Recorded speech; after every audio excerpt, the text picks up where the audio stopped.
What's going on, Filth and Fit Will Exposed? Want to welcome you guys to another episode of Honest Product Reviews. So by now, we've already reviewed around 3 products and we're on episode 4. So far I've been getting some very good feedback. A lot of people are liking what they're seeing. They're requesting more and more products, and I'm just going to keep delivering this content. So for today's episode, we got the Spike foam roller and the Rumble roller, along with the standard foam roller I don't have on me, but we're just going to be talking foam rollers in general. Do you need it? Which one might be suitable for you? So on and so forth. So let's get into it. So first things first, what is a foam roller? What could you use it for?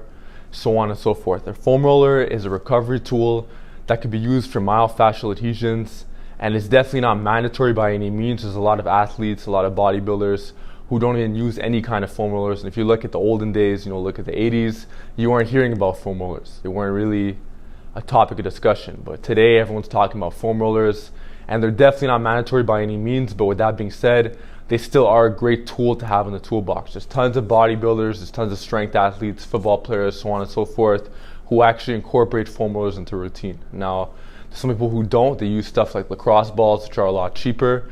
But with that being said, I still like to have a foam roller in my personal programming. I like to use it on my off days to relieve, muscle knots and all that good stuff.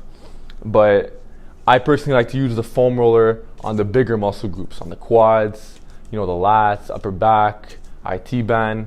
I roll all that stuff out, and when I have the lacrosse ball, I use it on the smaller muscle groups like the feet, rear delts, all that good stuff. And there's also a couple of other recovery tools I use, and I'll mention other episodes. But that's just that.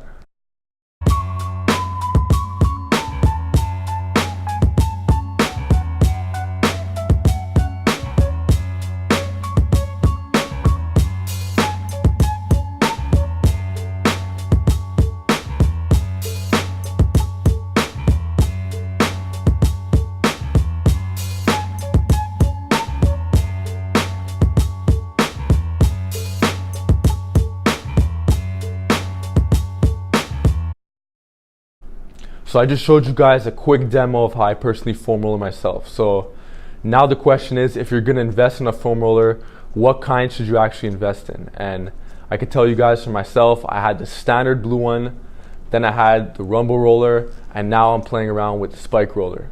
So I personally think the standard blue one, for most people, they're not going to feel it. For most people I've talked to, people I've coached, just people in general, it's too flat. And in my opinion, it's not really worth it for most people. I feel like if you're going to invest in a foam roller, you might as well go hard or go home and at least get something that has some kind of aggressiveness to it. Have a Rumble roller, have a Spike roller, because this is going to dig in the muscles a lot more and it hurts more, but it's better for your recovery. Whereas the standard foam roller, you don't really feel it much, and it's more of a massage than anything else. For this is more of like a painful massage, but it really digs into the knots and it really helps with that recovery.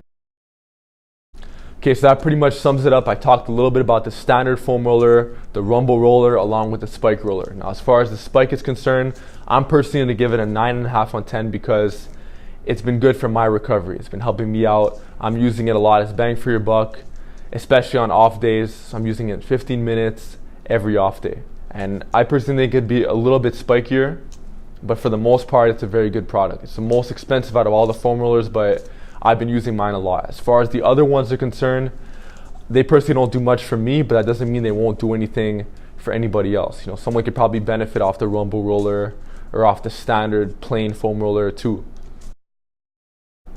So overall, I think foam rollers are badass. I give it a thumbs up. Once again, I'm not affiliated, and if you don't want to invest in a foam roller, that's perfectly fine. There's guys in the 70s and the 80s who didn't even know what a foam roller was, and they still had good recovery. And this is more of a modern day recovery tool that you have at your disposal in the recovery box. So let me know what you guys think in the comment section below. Do you personally use a foam roller? I want to know. But if you don't use a foam roller, I also want to know as well. What's your reasoning behind it? And with that, I'll see you guys in the next episode.